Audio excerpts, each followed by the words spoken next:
신한은행 서부지점의 오후는 언제나처럼 조용했습니다. 창구 직원 김미영 씨는 컴퓨터 화면을 보며 업무를 처리하고 있었죠. 그때 자동문이 열리는 소리와 함께 익숙한 인물이 들어왔습니다. 바로 박철수 노인이었습니다. 김미영 씨는 속으로 한숨을 쉬었습니다. 73세의 박철수 노인은 최근 3주 동안 거의 매일같이 은행을 방문하고 있었거든요. 그것도 그냥 방문하는 게 아니라 매번 수백만 원씩 현금을 인출해 가고 있었습니다. 어서 오세요, 박철수 고객님. 김미영 씨가 억지로 미소를 지으며 인사했습니다. 박 노인은 천천히 창구 앞에 앉으며 말했습니다. 오늘은 500만 원만 주게. 이 말을 들은 김미영 씨의 표정이 굳어졌습니다. 지난 3주 동안 박 노인이 인출한 금액을 머릿속으로 계산해 보니 이미 6천만 원이 넘었기 때문입니다. 오늘까지 합치면 거의 7천만 원에 육박하는 금액이었죠. 고객님, 죄송하지만 여쭤봐도 될까요? 최근 들어 현금 인출이 너무 잦으신데 혹시 어디 쓰실 곳이? 박 노인은 주머니에서 낡은 통장을 꺼내며 대답했습니다. 내 돈 내가 쓰는데 무슨 상관인가? 목소리에는 약간의 짜증이 섞여 있었습니다. 김미영 씨는 더 이상 묻지 못하고 조용히 업무를 진행했습니다. 하지만 그녀의 마음속에는 불안함이 자리 잡고 있었습니다. 박 노인이 은행을 나간 후 김미영 씨는 지점장실로 향했습니다. 40대 후반의 이성민 지점장은 서류를 검토하다가 고개를 들었습니다. 무슨 일인가요? 지점장님, 박철수 고객님 말씀인데요. 3주 동안 거의 매일 오셔서 현금을 인출하시는데 총액이 이미 7천만 원에 가까워요. 혹시 보이스피싱이나? 이성민 지점장의 표정이 심각해졌습니다. 요즘 노인들을 대상으로 한 보이스피싱 사기가 기승을 부리고 있었거든요. 특히 혼자 사는 노인들이 주요 타깃이 되곤 했습니다. 박철수 고객님 계좌 내역 좀 확인해봐요. 김미영 씨가 시스템을 통해 박 노인의 거래 내역을 조회했습니다. 화면에 나타난 내용을 본 두 사람은 동시에 숨을 죽였습니다. 박 노인의 계좌에는 총 12억 원이 넘는 예금이 있었고 최근 3주 동안 매일같이 300만 원에서 800만 원 사이의 금액이 인출되고 있었습니다. 이건 심각한데요. 이성민 지점장이 심각한 표정으로 말했습니다. 게다가 박 고객님은 혼자 사시잖아요. 아내분도 3년 전에 돌아가셨고요. 김미영 씨가 덧붙였습니다. 그녀는 박 노인이 예전에 했던 말을 기억하고 있었습니다. 아내가 세상을 떠난 후 아들 내외와 따로 살게 되었다는 이야기를요. 일단 내일 또 오시면 좀 더 구체적으로 여쭤보고 상황이 이상하면 경찰에 신고하는 게 맞을 것 같아요. 이성민 지점장의 결정에 김미영 씨는 고개를 끄덕였습니다. 다음 날 오전 10시 예상대로 박 노인이 다시 은행에 나타났습니다. 이번에는 김미영 씨 옆에 이성민 지점장도 함께 자리했습니다. 박철수 고객님 잠깐 상담실로 가시죠. 박 노인은 약간 당황한 듯 했지만 이내 무표정한 얼굴로 상담실로 따라갔습니다. 작은 상담실 안에서 이성민 지점장이 조심스럽게 입을 열었습니다. 고객님, 최근 현금 인출이 너무 잦으셔서 염려가 됩니다. 혹시 누군가에게 협박을 받거나 전화로 이상한 제안을 받으신 건 아닌지요? 박 노인은 잠시 침묵했다가 대답했습니다. 그런 거 아니네. 그럼 이렇게 많은 현금이 필요하신 이유가 뭔지 여쭤봐도 될까요? 요즘 보이스피싱 수법이 정말 교묘해서. 내 돈 쓰는데 은행 허락이 필요한가? 박 노인의 목소리에 짜증이 묻어났습니다. 하지만 이성민 지점장은 물러서지 않았습니다. 고객님을 보호하기 위한 절차입니다. 최근 노인분들이 사기를 당하시는 경우가 너무 많아서요. 난 멀쩡하네. 그냥 돈만 주면 되네. 박 노인은 더 이상 대화하고 싶어 하지 않는 듯 보였습니다. 이성민 지점장과 김미영 씨는 눈빛을 교환했습니다. 뭔가 이상했습니다. 정상적인 상황이라면 왜 이렇게 많은 현금이 필요한지 설명할 수 있어야 했으니까요. 결국 이성민 지점장은 중대한 결정을 내렸습니다. 죄송합니다만 고객님의 안전을 위해 경찰에 신고를 해야 할 것 같습니다. 박 노인의 눈이 커졌습니다. 경찰. 왜 경찰을? 혹시 보이스피싱이나 다른 범죄에 연루되신 건 아닌지 확인이 필요합니다. 그리고 이성민 지점장은 잠시 말을 멈췄다가 조심스럽게 덧붙였습니다. 혹시 기억력에 문제가 있으신 건 아닌지도 확인해 봐야 할 것 같습니다. 치매. 그 단어를 직접 말하지는 않았지만 박 노인은 무슨 뜻인지 알아챘습니다. 그의 얼굴에 묘한 미소가 스쳤습니다. 하지만 그 미소는 너무 빠르게 지나가서 두 사람은 알아차리지 못했습니다. 그래. 알았네. 경찰을 부르시게. 박 노인은 의외로 순순히 동의했습니다. 이것이 또 다른 의심을 불러일으켰습니다. 정상적인 사람이라면 경찰 신고에 반발하는 게 자연스러웠으니까요. 30분 후 서부경찰서에 김성훈 경위가 도착했습니다. 40대 초반의 김경위는 이런 유형의 사건을 여러 번 다뤄본 경험이 있었습니다. 박철수 어르신이시죠? 제가 몇 가지 여쭤볼게요. 김경위는 부드러운 목소리로 질문을 시작했습니다. 최근에 전화로 검찰이나 경찰을 사칭하는 사람한테 연락 받으신 적 있으세요? 없네. 금융감독원이나 은행 직원이라고 하면서 계좌 정보를 요구한 사람은요? 없다니까. 그럼 왜 이렇게 많은 현금을 인출하시는 겁니까? 박 노인은 한참을 말없이 앉아 있다가 천천히 입을 열었습니다. 쓸 데가 있어서네. 어디에 쓰시는데요?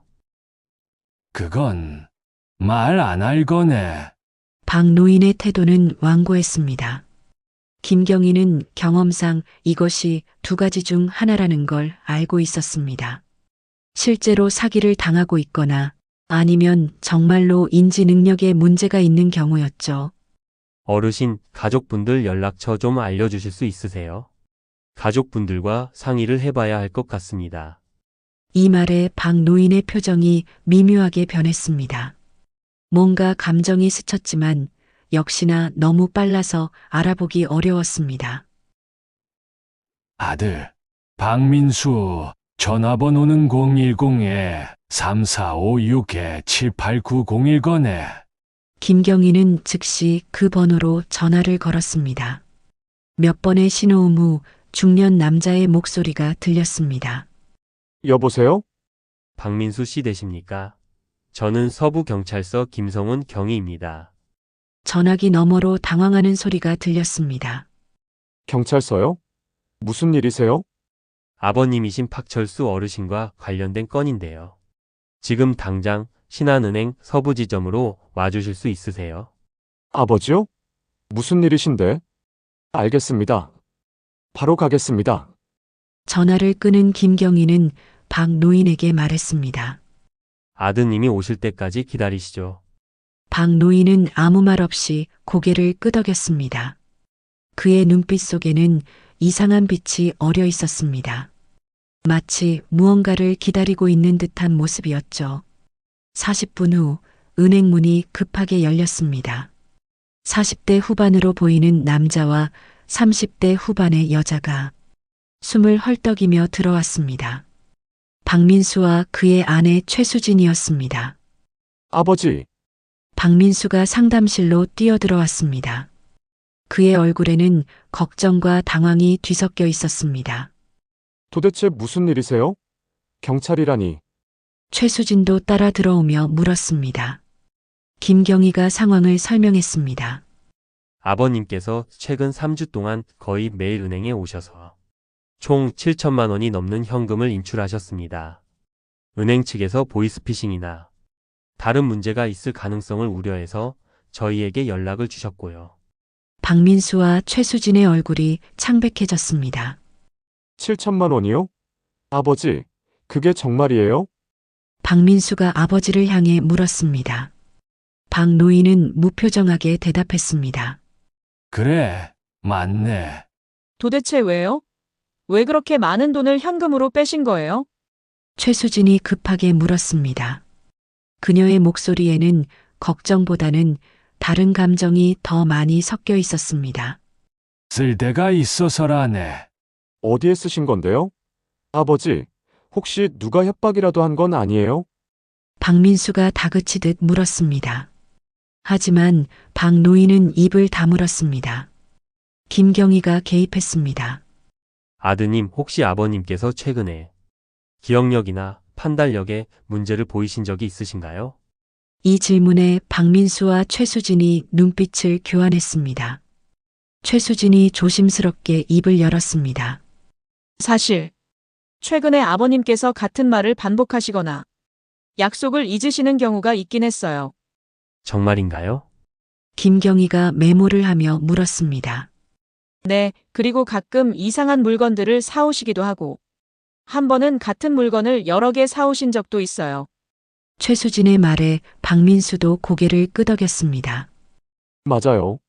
저희도 걱정이 되긴 했는데 아버지께서 병원 가시는 걸 완강히 거부하셔서. 김경희는 박 노인을 바라봤습니다. 박 노인은 여전히 무표정한 얼굴로 앉아 있었습니다. 박철수 어르신, 혹시 병원에 가셔서 검사를 받아보시는 게 어떨까요? 난 멀쩡하네. 병원 갈 필요 없어. 박 노인이 단호하게 대답했습니다. 하지만 그의 눈빛은 예전과 달랐습니다. 무언가 감정이 숨어 있는 듯 했죠. 최수진이 남편의 귀에 속삭였습니다. 여보, 이거 진짜 문제인 것 같아. 7천만 원이나. 이러다 아버지 재산 다 날릴 수도 있어. 박민수는 고민하는 표정을 지었습니다. 그때 김경희가 제안했습니다. 일단 오늘은 더 이상의 인출을 중단하시고 가족분들과 함께 병원에 가보시는 게 좋을 것 같습니다. 필요하시다면 저희가 정신건강의학과 전문의와 연결해 드릴 수도 있습니다. 박민수가 고개를 끄덕였습니다. 네, 알겠습니다. 아버지, 일단 집으로 가시죠. 저희가 모시고 갈게요. 하지만 박 노인은 자리에서 일어나지 않았습니다. 아직 할 일이 남았네. 무슨 일이신데요? 오늘도 돈을 찾아야 하네. 이 말에 모두가 당황했습니다. 최수진이 강하게 말했습니다. 아버지, 안 돼요. 이제 그만하셔야죠. 정신 차리세요. 박 노인이 천천히 고개를 들어 며느리를 바라봤습니다. 그의 눈빛이 차가웠습니다. 정신 차리라고? 내가 정신이 없다는 건가? 그게 아니라. 최수진이 말을 더듬었습니다. 분위기가 이상하게 흘러가고 있었습니다. 김경희가 중재했습니다. 어르신, 일단 오늘은 이만 돌아가시는 게 좋겠습니다. 내일 다시 오시면. 알았네. 박 노인이 갑자기 순순히 동의했습니다. 너무 쉽게 동의해서 오히려 모두가 의아해했죠. 그럼 내일 다시 오겠네. 그때는 박 노인이 아들과 며느리를 번갈아 보며 말했습니다. 너희들도 같이 오게. 보여줄 게 있네. 보여줄게요. 박민수가 물었지만 박 노인은 더 이상 대답하지 않았습니다. 그는 천천히 자리에서 일어나 은행을 나섰습니다. 박민수와 최수진은 걱정스러운 표정으로 아버지의 뒷모습을 바라봤습니다. 최수진이 남편에게 속삭였습니다. 여보, 이거 진짜 심각한 것 같아. 치매 초기 증상일 수도 있고. 7천만 원이면 어디다 쓴 거야? 나도 모르겠어. 근데 아버지가 보여줄 게 있다고 했잖아. 내일 확인해 봐야겠어. 하지만 그들은 몰랐습니다. 박 노인의 눈빛 속에 담긴 진짜 의미를요. 그리고 내일 그들을 기다리고 있는 것이 무엇인지도요. 다음 날 오전 박민수와 최수진은 일찍부터 신한은행 앞에서 아버지를 기다리고 있었습니다. 밤새 두 사람은 제대로 잠을 이루지 못했습니다. 7천만 원이라는 거금이 어디로 사라졌는지 그리고 아버지에게 정말 치매 증상이 있는 것인지 걱정이 가득했으니까요. 여보, 우리 아버지 후견인 신청 같은 거 알아봐야 하는 거 아니야? 최수진이 조심스럽게 말했습니다. 그건 너무 성급한 거 아니야? 성급하긴. 이미 7천만 원이나 빠져나갔잖아. 12억이나 되는 재산이 있는데 이러다 다 날릴 수도 있어. 우리 애들 대학 등록금은 생각 안 해? 최수진의 목소리에 초조함이 묻어났습니다. 사실 그녀는 시아버지의 건강보다는 재산이 더 걱정됐습니다. 남편 박민수는 작은 무역회사를 운영하고 있었지만 사업이 썩 잘 되지 않았고 대학생인 두 딸의 등록금과 생활비가 만만치 않았거든요. 그때 박 노인이 천천히 걸어오는 모습이 보였습니다. 평소와 다름없는 모습이었지만 두 사람의 눈에는 그가 달라 보였습니다. 혹시 정말 치매가 온 건 아닐까 하는 의심의 눈초리였죠. 아버지, 오셨어요? 박민수가 다가가 인사했습니다. 그래. 박 노인은 짧게 대답하고는 은행 안으로 들어가지 않았습니다. 대신 반대 방향을 가리켰습니다. 은행에 안 가시고요? 아니네. 오늘은 다른 곳에 갈 거네. 다른 곳이요? 어디요? 최수진이 불안한 목소리로 물었습니다. 박 노인은 대답 대신 걷기 시작했습니다. 박민수와 최수진은 어쩔 수 없이 그를 따라갔습니다. 이성민 지점장과 김미영 씨, 그리고 김성훈 경위도 어제 약속대로 은행에 와 있었습니다. 박 노인 일행이 다른 방향으로 가는 것을 본 김경희가 서둘러 뒤따라갔습니다. 어르신 잠깐만요. 하지만 박 노인은 멈추지 않았습니다. 계속 걸어가는 그의 뒤를 모두가 따라갔습니다. 은행에서 약 15분 정도 걸었을까요? 그들은 낡은 주택가에 도착했습니다. 여기는 재개발이 예정된 지역이었습니다. 오래된 단독주택들이 빽빽이 들어서 있었고 곳곳에 빈집들이 보였습니다. 젊은 사람들은 이미 다 떠나고 이사갈 곳 없는 노인들만 남은 동네였죠. 박 노인은 한 낡은 건물 앞에서 멈췄습니다. 건물에는 희망복지센터라는 낡은 간판이 걸려 있었습니다. 페인트가 벗겨진 외벽, 깨진 유리창, 녹슨 철문, 폐가처럼 보이는 건물이었습니다. 여기가 뭐죠? 박민수가 물었습니다. 박 노인은 대답 대신 안으로 들어갔습니다. 문을 열자 삐걱거리는 소리가 났습니다. 안으로 들어가자 놀라운 광경이 펼쳐졌습니다. 허름한 건물 내부에는 20여 명의 아이들이 있었습니다. 초등학생부터 중학생까지 다양한 연령대의 아이들이었죠. 그들은 낡은 책상에 앉아 공부를 하고 있었습니다. 할아버지, 아이들이 박 노인을 보자 환하게 웃으며 달려왔습니다. 박 노인의 얼굴에도 처음으로 따뜻한 미소가 번졌습니다. 그래, 그래. 잘 있었나? 박 노인이 아이들의 머리를 쓰다듬었습니다. 이 모습을 본 박민수와 최수진은 입을 다물지 못했습니다. 한 60대 여성이 안쪽에서 나왔습니다. 그녀는 이곳의 센터장인 이영숙 씨였습니다. 박 선생님 오셨네요. 그런데 이분들은 내 아들하고 며느리네. 그리고 경찰 분들도. 이영숙 센터장은 상황을 파악하지 못한 채 인사를 건넸습니다. 어서 오세요. 여기는 희망복지센터입니다. 이 동네에 사는 저소득층 아이들을 돌보는 곳이에요. 저소득층 아이들요? 김경희가 물었습니다. 이영숙 센터장이 설명했습니다. 네, 이 동네가 재개발 예정이잖아요. 그래서 젊은 사람들은 다 떠났고 남은 건 갈 곳 없는 노인들과 한부모 가정, 조선 가정 아이들 뿐이에요. 이 아이들은 부모님이 일하러 가시고 나면 갈 곳이 없어서 여기 와서 시간을 보내죠. 이영숙 센터장의 설명을 들으며 박민수는 주위를 둘러봤습니다. 아이들의 옷은 깨끗했지만 새 것은 아니었습니다. 신발도 낡았고 가방도 오래된 것들이었죠. 하지만 아이들의 얼굴은 밝았습니다. 그런데 박 선생님께서 이 아이들을 많이 도와주고 계세요. 이영숙 센터장이 말했습니다. 도와주다니요? 최수진이 날카롭게 물었습니다. 불길한 예감이 들었거든요. 네, 3주 전부터 거의 매일 오셔서 아이들 밥값도 대주시고 옷도 사주시고 학용품도 사주시고 어떤 아이는 학원비까지 내주셨어요. 정말 감사하죠. 이영숙 센터장의 말에 박민수와 최수진의 얼굴이 창백해졌습니다. 7천만 원의 행방을 찾은 것입니다. 아버지는 그 돈을 남의 아이들에게 쓰고 있었던 겁니다. 아버지, 박민수가 떨리는 목소리로 불렀습니다.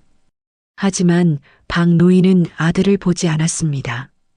대신 한 여자아이에게 다가갔습니다.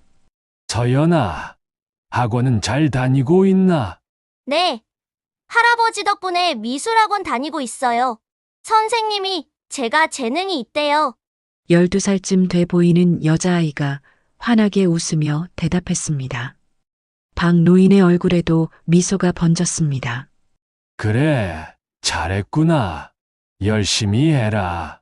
이 광경을 지켜보던 최수진은 참을 수 없었습니다. 아버님, 그녀의 목소리가 센터 안에 울려 퍼졌습니다. 아이들이 놀라 그녀를 쳐다봤습니다. 잠깐 밖에서 얘기 좀 할 수 있을까요? 최수진의 목소리는 떨리고 있었습니다. 분노인지 당혹감인지 알 수 없는 감정이었죠. 박 노인은 천천히 고개를 끄덕였습니다. 밖으로 나온 네 사람, 김경희도 따라 나왔습니다. 최수진이 가장 먼저 입을 열었습니다. 아버님, 도대체 무슨 생각으로 이러시는 거예요? 7천만 원이나 되는 돈을 남의 아이들한테. 남의 아이들, 박 노인이 처음으로 강하게 반응했습니다. 저 아이들이 남의 아이들이라고? 그럼 뭐예요? 아버님 손주도 아니고 친척도 아니잖아요. 최수진의 목소리가 높아졌습니다. 박민수가 아내의 팔을 잡았지만 그녀는 멈추지 않았습니다. 저희 애들은 대학 등록금 때문에 아르바이트까지 하고 있어요. 근데 아버님은 남의 아이들 학원비를 대주신다고요? 내 돈으로 내가 하고 싶은 일 하는 게 잘못인가? 박 노인의 목소리는 차갑고 단호했습니다. 잘못이죠. 정신이 멀쩡한 사람이라면 그렇게 하지 않아요. 가족도 아닌 애들한테 7천만 원씩이나. 그래, 박 노인이 갑자기 조용히 말했습니다. 내가 정신이 없는 게 맞나 보구나. 네. 최수진이 당황했습니다. 박민수도 놀란 표정으로 아버지를 바라봤습니다. 정신이 없으니까 이런 짓을 하는 거겠지. 자식들은 신경도 안 쓰고 남의 아이들만 챙기니까.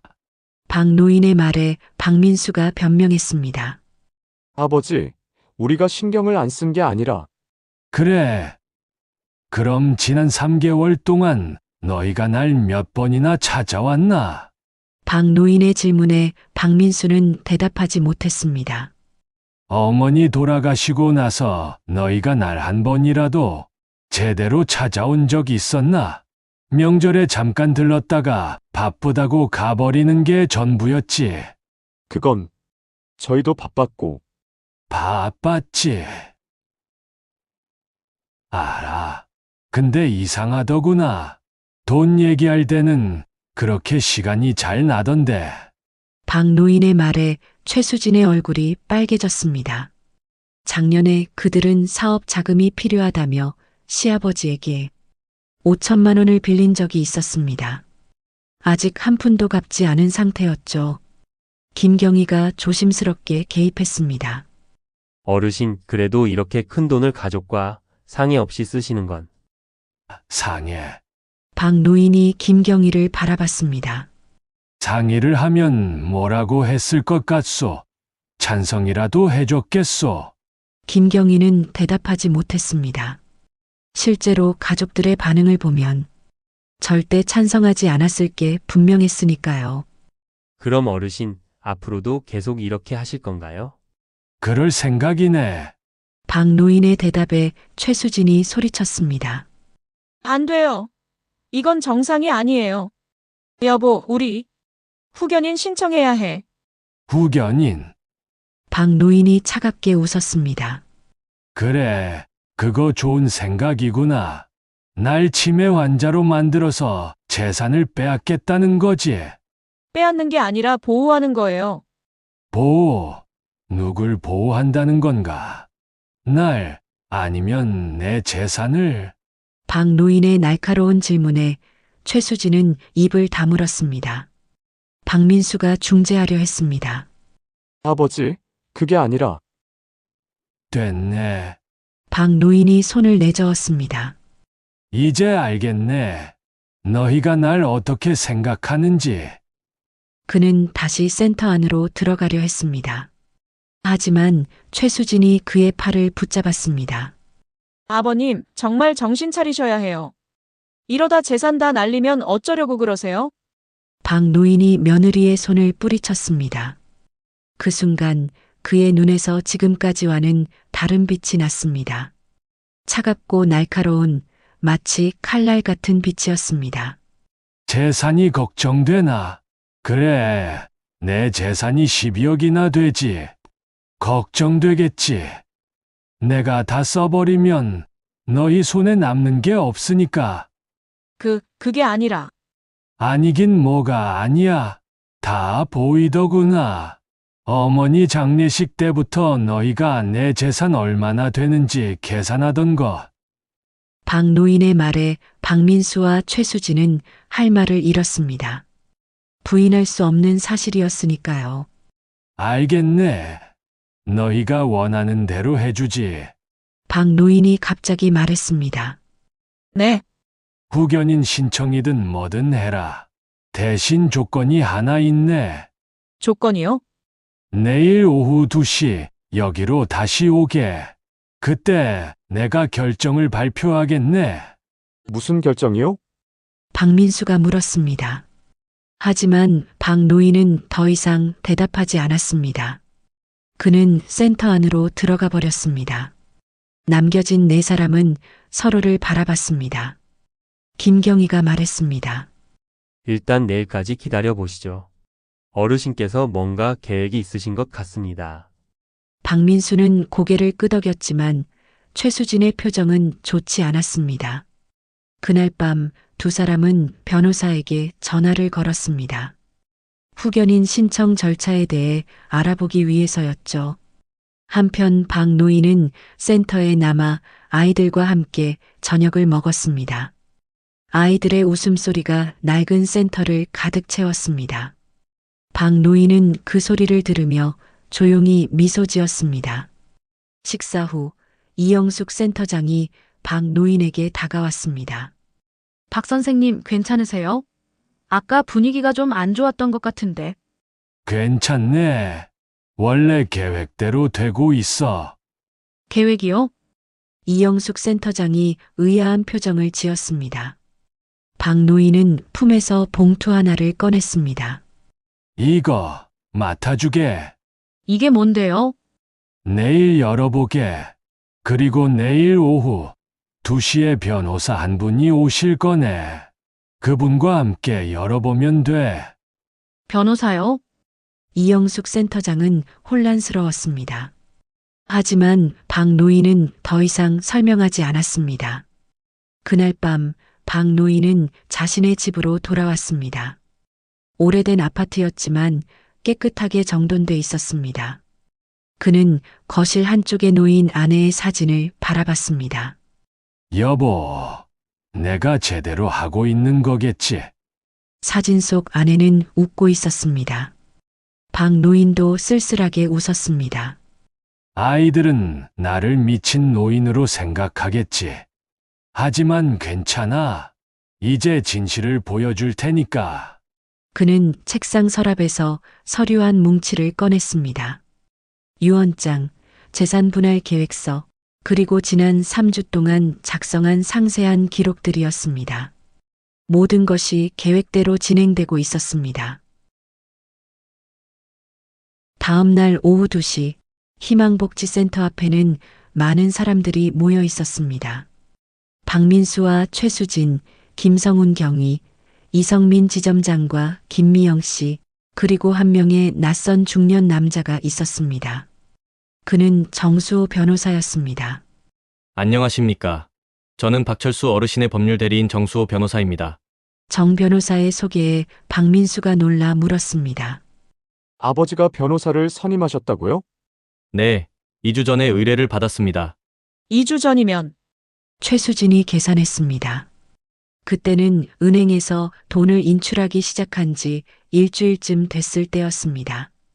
그럼 아버지는 처음부터 계획을 세우신 거예요? 그 부분은 어르신께서 직접 설명하실 겁니다. 정 변호사의 말이 끝나자마자 박 노인이 센터에서 나왔습니다. 그의 뒤로 이영숙 센터장과 아이들이 따라 나왔습니다. 다들 왔구나. 박 노인의 목소리는 어제와 달랐습니다. 더 단호하고 강했습니다. 치매 환자의 목소리가 아니었습니다. 아버지, 박민수가 불렀지만 박 노인은 손을 들어 막았습니다. 일단 내 말을 다 들어보게. 그리고 나서 할 말 있으면 하게.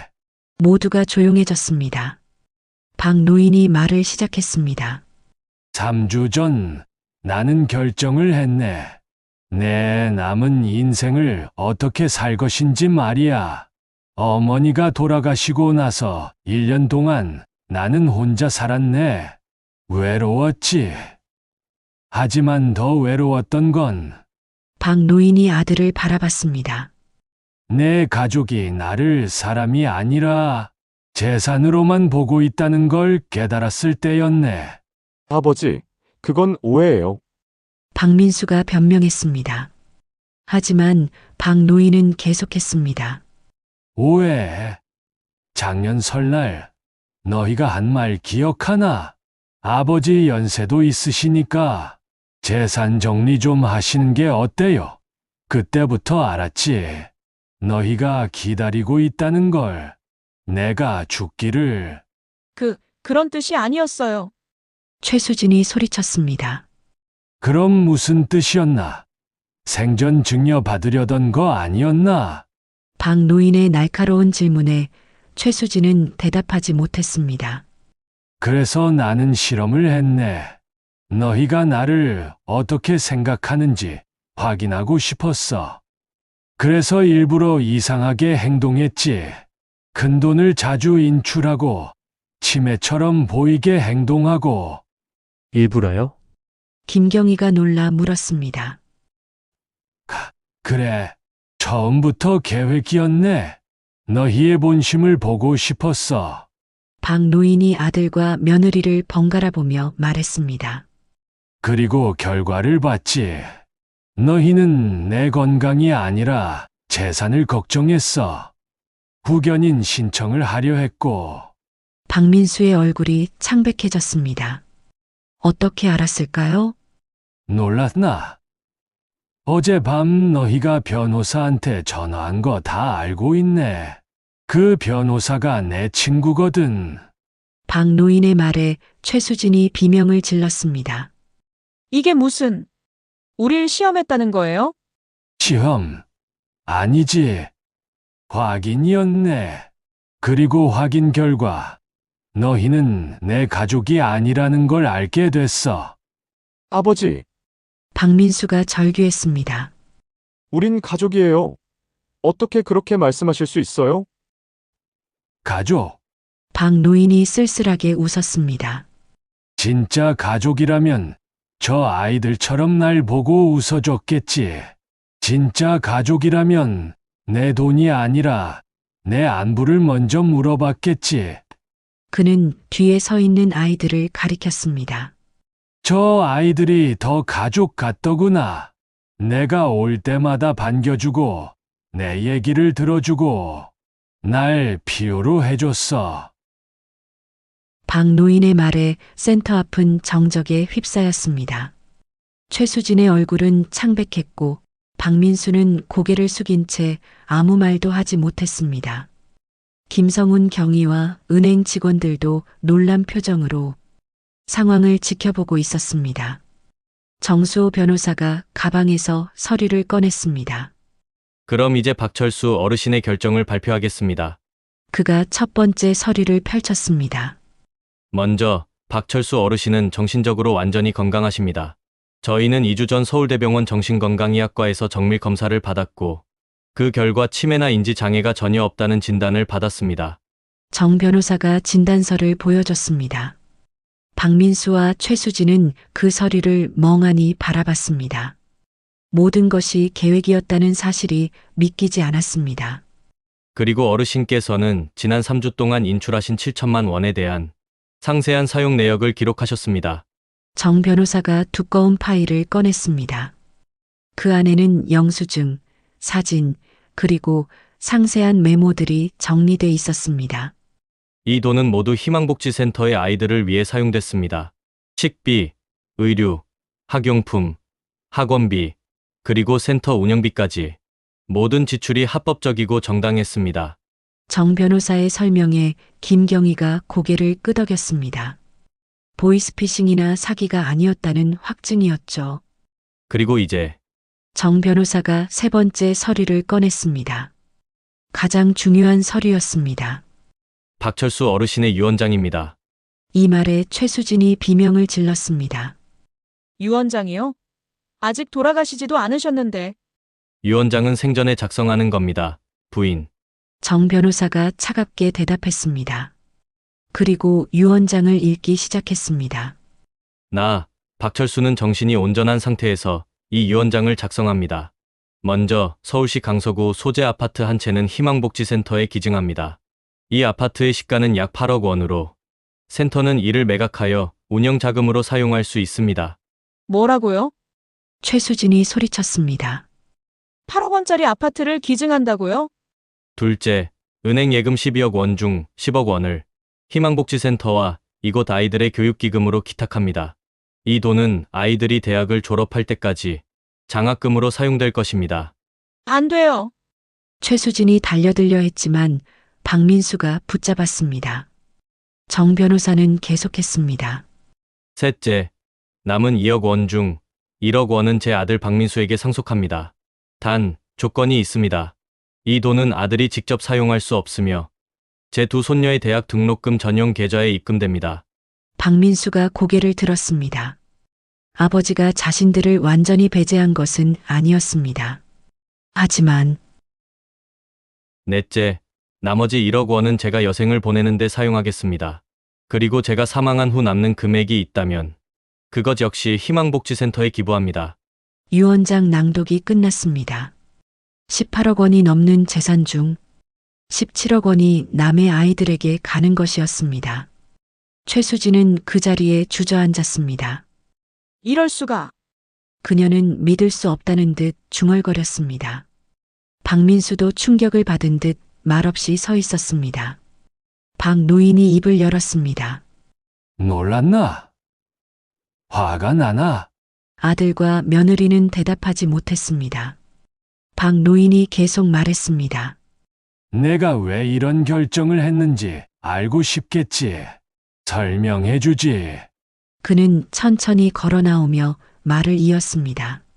3년 전 어머니가 암 진단을 받았을 때 기억하나? 그때 너희에게 도움을 요청했지. 병원에 같이 가달라고, 며칠만 곁에 있어 달라고. 박민수의 얼굴이 굳어졌습니다. 그때 그는 사업이 바쁘다며 거절했습니다. 하지만 너희는 바빴지. 사업이 어렵다고, 아이들 신경 쓸 일이 많다고. 그래서 나 혼자 어머니를 돌봤어. 1년 동안 병원을 오가며 간호하고 약을 챙기고. 박 노인의 목소리가 떨렸습니다. 어머니가 돌아가시던 날 밤 너희가 한 말 기억하나? 아버지, 장례식은 간소하게 하세요. 요즘 경기가 안 좋아서라고 했지. 아버지, 박민수가 떨리는 목소리로 불렀습니다. 하지만 박 노인은 손을 저었습니다. 아니야. 이미 끝난 일이야. 하지만 그때 깨달았지. 너희에게 나는 부담이구나. 빨리 정리해야 할 짐이구나. 최수진이 변명하려 했습니다. 그런 게 아니에요, 아버님. 우리도 알아. 너희도 힘들었겠지. 사업도 어렵고, 애들 키우기도 힘들고. 이해해. 하지만, 박 노인이 뒤를 돌아 아이들을 보았습니다. 저 아이들도 힘들어. 부모가 없거나, 있어도 가난해서 제대로 된 보살핌을 받지 못하지. 하지만 저 아이들은 날 보면 웃어줘. 내가 주는 밥을 고맙다고 하고 내 얘기를 들어줘. 한 남자아이가 박 노인에게 다가왔습니다. 10살쯤 돼 보이는 아이였습니다. 할아버지, 저 수학 시험 100점 맞았어요. 아이가 시험지를 자랑스럽게 보여줬습니다. 박 노인의 얼굴에 환한 미소가 번졌습니다. 그래, 잘했구나. 할아버지가 자랑스럽다. 박 노인이 아이의 머리를 쓰다듬었습니다. 이 모습을 본 박민수는 가슴이 미어졌습니다. 언제 아버지가 자신에게 저런 미소를 지어줬던가요? 언제 자신의 성과를 저렇게 기뻐해줬던가요? 돌이켜보니 대학 졸업 이후로는 한 번도 없었습니다. 결혼하고 사업을 시작하고 아이를 낳고 그 모든 과정에서 아버지는 그저 재정적 지원자일 뿐이었습니다. 박 노인이 다시 아들을 바라봤습니다. 미안하구나, 민수야. 내가 너를 제대로 키우지 못한 것 같아. 돈이 전부라고 가르쳤나 봐. 아버지, 아니야. 내 잘못이 맞아. 너를 키우면서 사랑보다 돈을 더 많이 줬으니까. 그래서 넌 사랑이 뭔지 모르게 된 거야. 박민수의 눈에 눈물이 고였습니다. 아버지의 말이 가슴에 박혔습니다.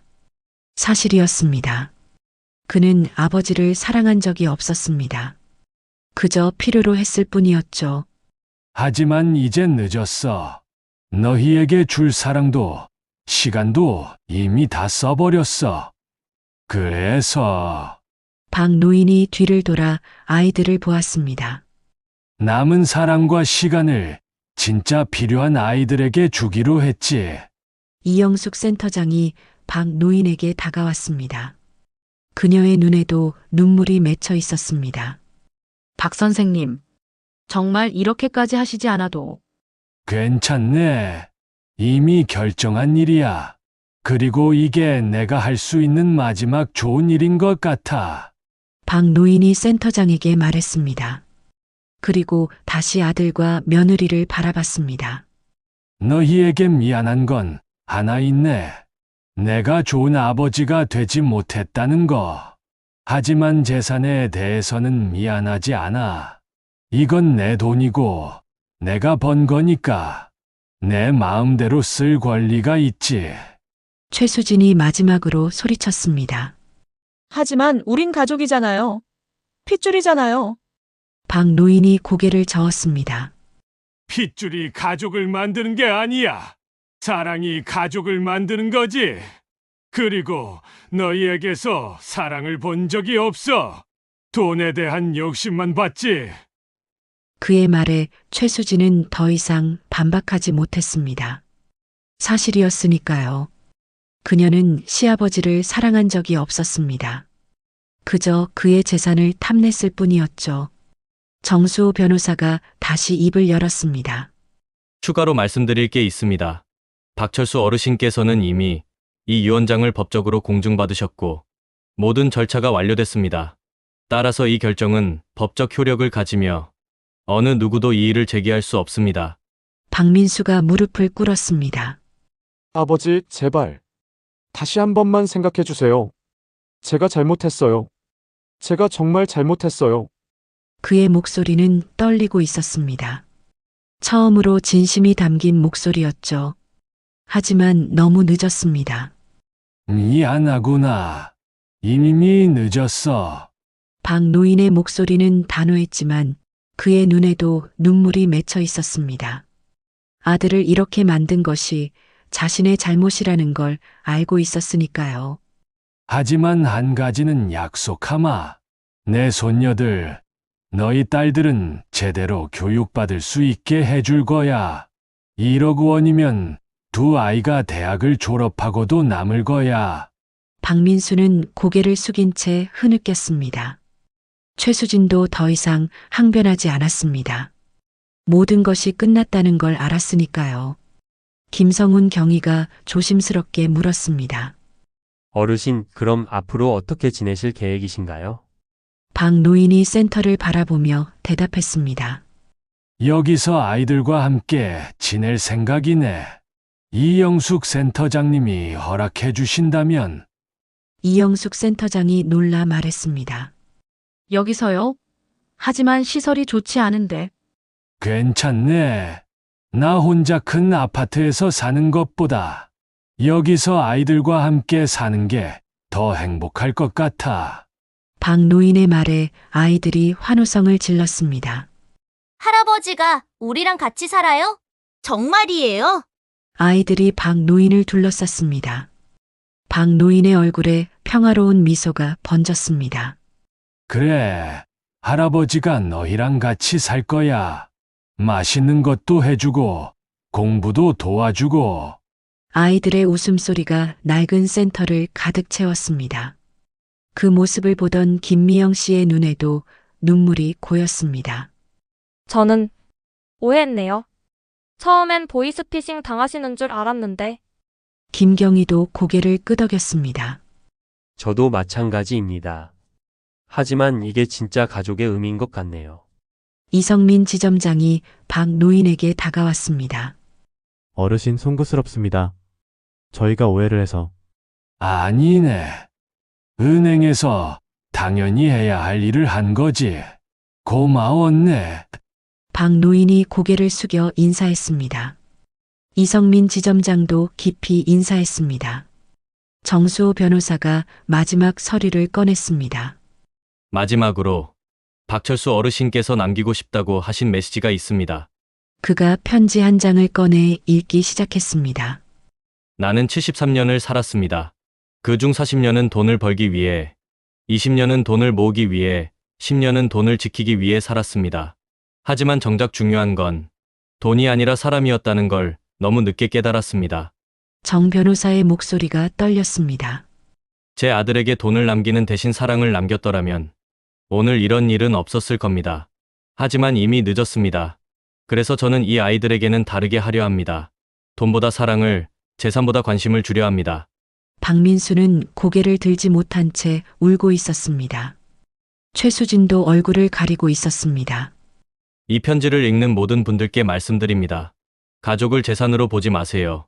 부모를 ATM으로 생각하지 마세요. 그리고 노인들을 함부로 대하지 마세요. 우리도 감정이 있고 존중받고 싶어 합니다. 정 변호사가 편지를 내려놓았습니다. 모든 사람들이 숙연해졌습니다. 박 노인이 마지막으로 입을 열었습니다. 오늘 이후로 나는 새로운 가족과 함께 살 거네. 진짜 가족 말이야. 그는 아이들을 바라보며 말했습니다. 아이들도 박 노인을 보며 환하게 웃었습니다. 민수야, 수진아.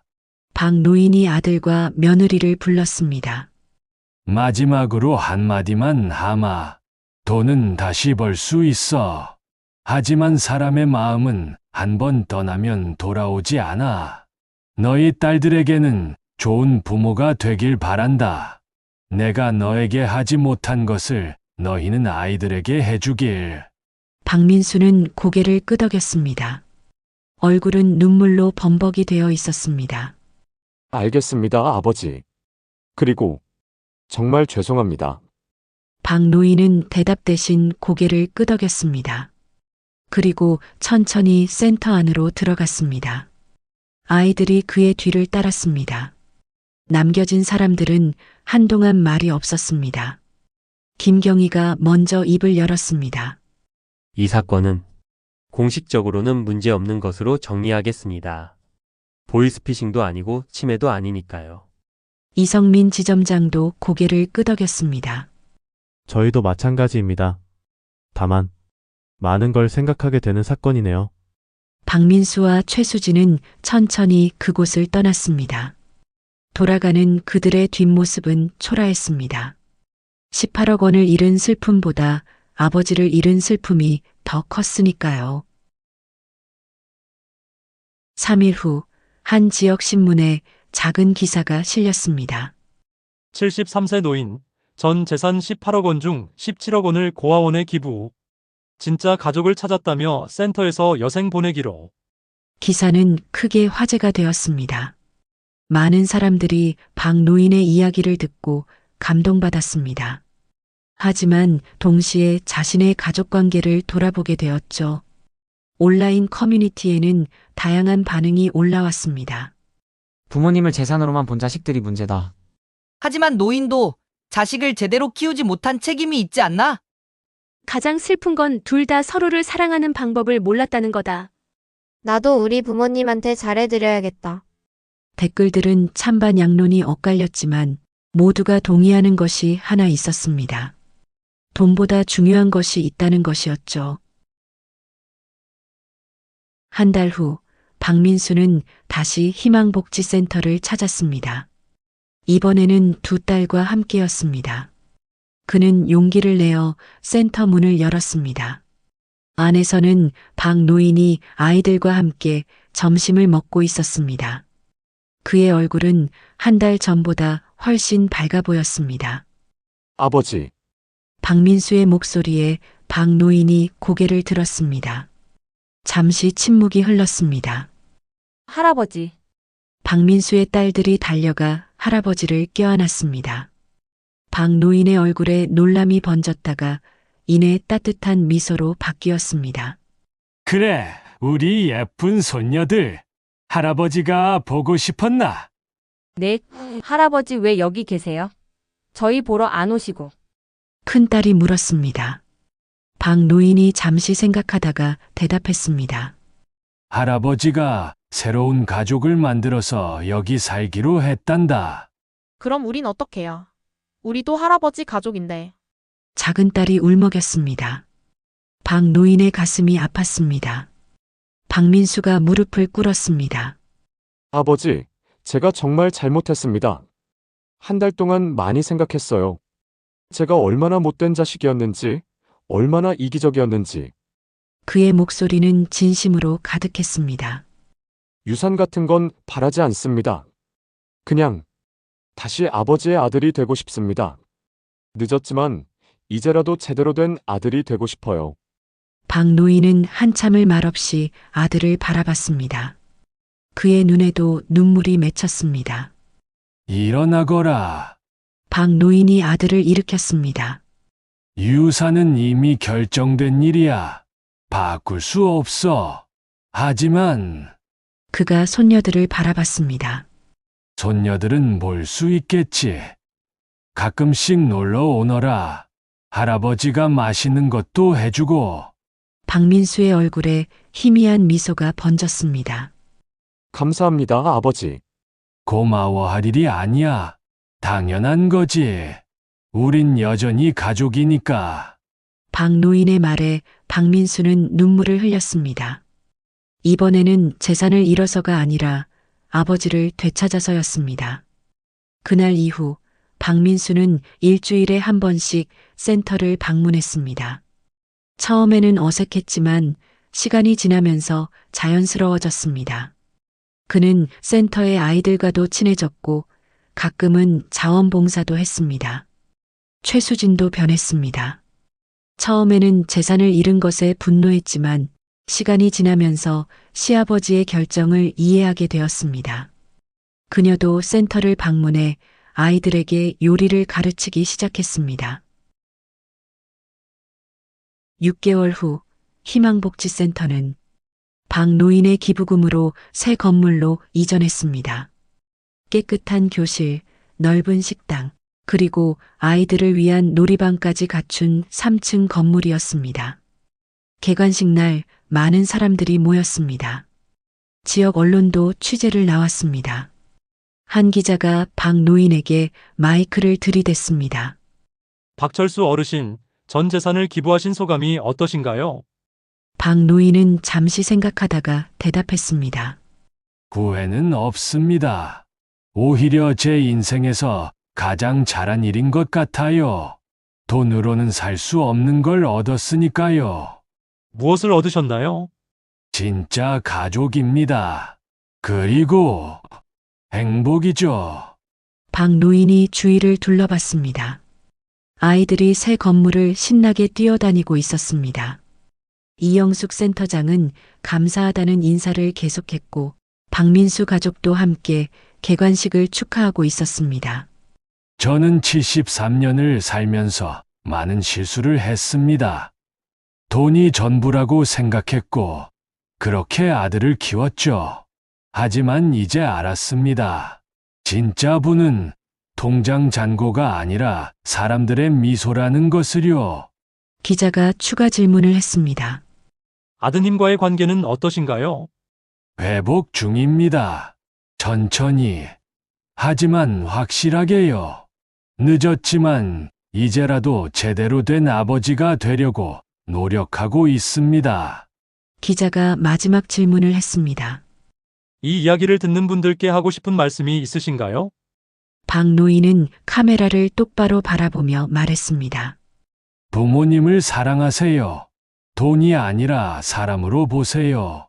그리고 늙었다고 무시하지 마세요. 우리도 존중받을 자격이 있습니다. 가족은 재산 때문에 유지되는 게 아니에요. 사랑과 존중으로 유지되는 겁니다. 그의 말이 방송을 타자 전국적으로 큰 반향을 일으켰습니다.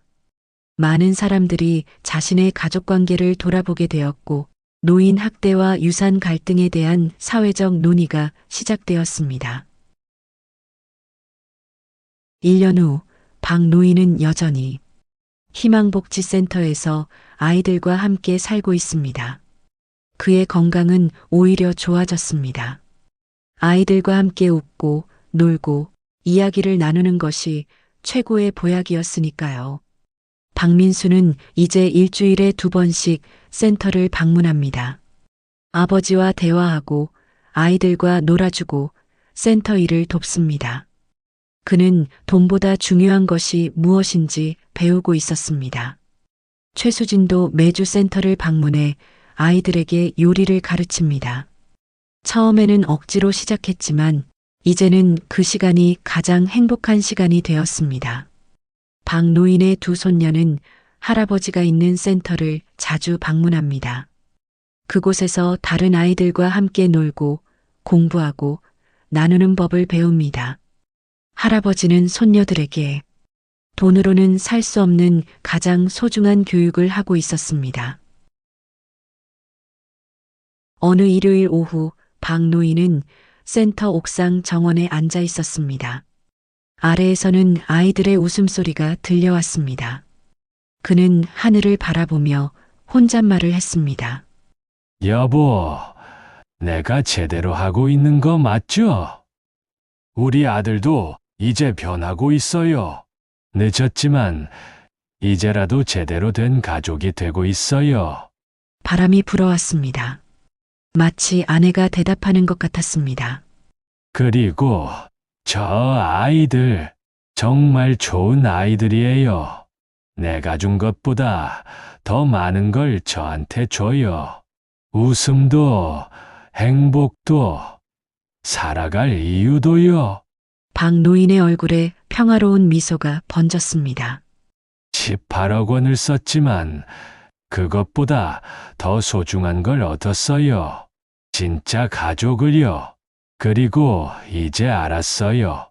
진짜 부자는 통장 잔고가 많은 사람이 아니라 사랑하는 사람이 많은 사람이라는 것을요. 해가 지고 있었습니다. 노을이 아름다웠습니다. 박 노인은 천천히 일어나 아래로 내려갔습니다. 아이들이 저녁을 먹을 시간이었으니까요. 할아버지, 아이들이 달려와 그의 손을 잡았습니다. 박 노인은 아이들과 함께 식당으로 향했습니다. 그의 뒷모습은 외롭지 않았습니다. 왜냐하면 그는 이제 혼자가 아니었으니까요. 그에게는 사랑하는 가족이 있었습니다. 피로 연결된 가족이 아니라 마음으로 연결된 진짜 가족이요. 그리고 그것이 73년을 살아온 박철수 노인이 마침내 찾은 진실이었습니다. 돈은 없어져도 다시 벌 수 있지만 사람의 마음은 한 번 잃으면 돌아오지 않는다는 것. 그리고 진짜 가족은 혈연이 아니라 사랑으로 만들어진다는 것을요. 박 노인의 이야기는 많은 사람들에게 교훈을 주었습니다. 부모를 재산으로 보지 말고 노인을 함부로 대하지 말며 가족을 사랑하라는 메시지였습니다. 그리고 무엇보다 늦었다고 생각할 때가 가장 빠른 때라는 것을요. 박민수처럼 뒤늦게라도 깨닫고 변화한다면 아직 희망은 있다는 것을요. 해가 완전히 지고 별이 뜨기 시작했습니다. 희망복지센터의 창문에서는 따뜻한 불빛이 새어나왔습니다.